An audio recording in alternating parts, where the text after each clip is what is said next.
You ask Tiger to calculate. This deals with linear inequalities with one unknown. The final result is h smaller than -13. Let's solve it step by step. Swap sides.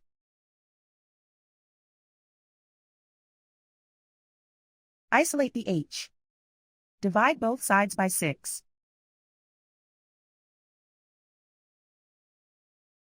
Simplify the fraction.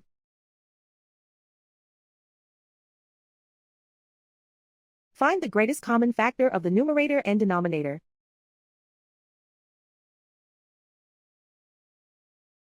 Factor out and cancel the greatest common factor.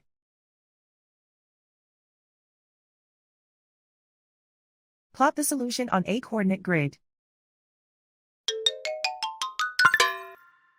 And so the final result is h smaller than -13.